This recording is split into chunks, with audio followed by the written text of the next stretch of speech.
Godrej company विरोधात आदिवासी शेतकरी बांधव आक्रमक। गोदरेज कंपनीची दडपशाही विरोधात आदिवासी बांधवांचा साखळी उपोषण सुरू। गावची खबर न्यूजने या आदिवासी बांधवांच्या आंदोलनाचा घेतलेला हा वृत्तांत। खालापूर तालुक्यातील तांबाटी येथे असलेल्या गोदरेज कंपनीच्या आवारातील शेतांमध्ये जाण्यासाठी गोदरेजचे व्यवस्थापन रस्ता देत नसल्याने कंपनी व्यवस्थापनाच्या आडमुठ्या आणि दडपशाही विरोधात भीम आर्मी संघटनेचे खालापूर तालुकाध्यक्ष राजेश चव्हाण यांच्या नेतृत्वाखाली आदिवासी बांधव पुन्हा एकदा आक्रमक झाले असून वहिवाट रस्ता बंद करून आदिवासी बांधवांच्या जमिनी गिळंकृत केल्याचा आरोप करीत 5 फेब्रुवारीला आंदोलन केले होते। यावेळी येत्या काही दिवसात आपल्या सर्व मागण्या पूर्ण केल्या जातील असे आश्वासन देऊन आंदोलन स्थगित करण्यास सांगितले होते।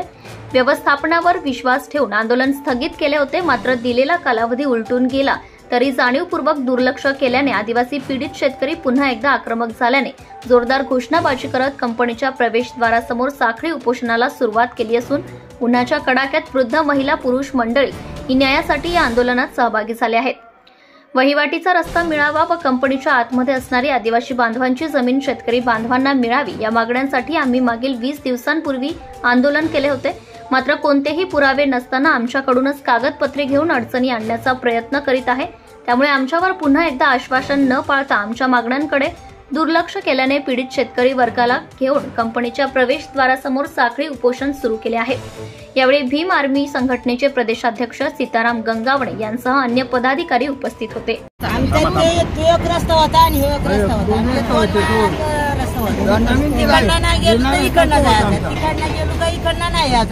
पण दोन्ही रस्ते आमचं चालू होते ते आता आमचा रस्ता बंद झाला तर आम्ही आता जाणार कुठनं?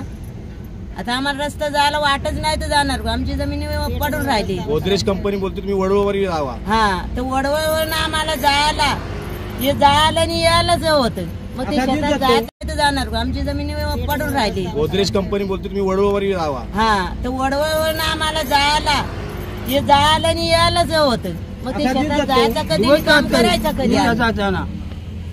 मग याच्यामुळे आम्ही आता आता बैल पाहिजे, त्या नांगर पाहिजे, सगळं तर पाहिजे ना।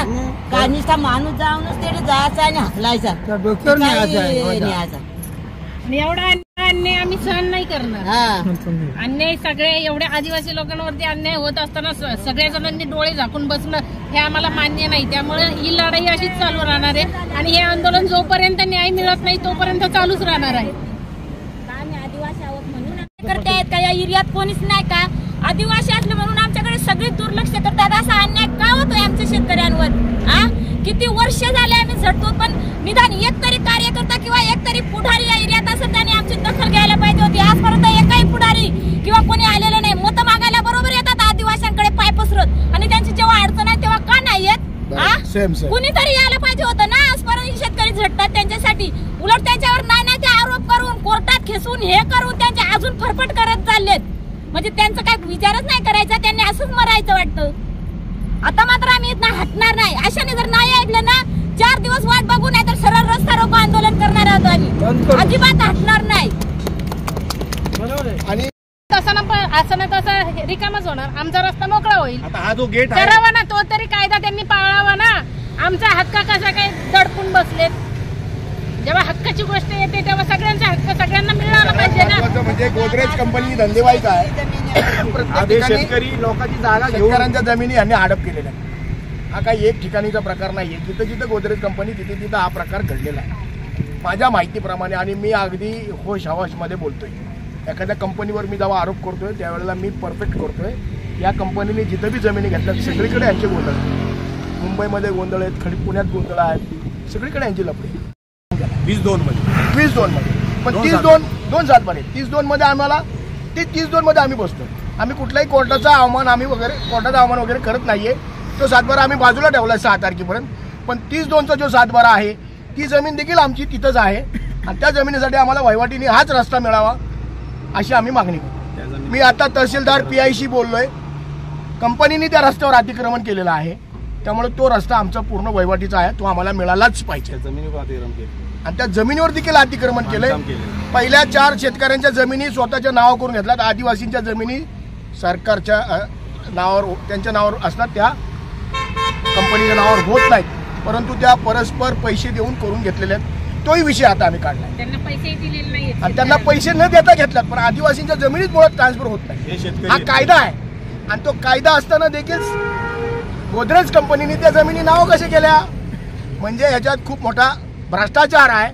कंपनीने दादागिरी केली, आमच्या शेतकऱ्यांच्या जमिनी हिसकावून घेतल्यात. आता नाही तर ना हा गेटच बंद करावा लागेल, तरच आमची दखल काहीतरी होईल, नाही तर होणारच नाही.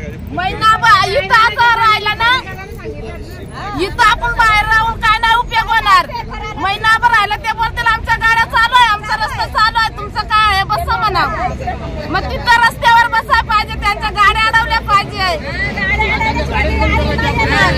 गाड्या गाडवायला लागतील त्यांच्या, तेव्हा आम्हाला आतमध्ये जाऊ देतील, तेव्हा आमचा जमीन भेटेल आमच्या हक्काची, स्वतःची भेटणार नाही.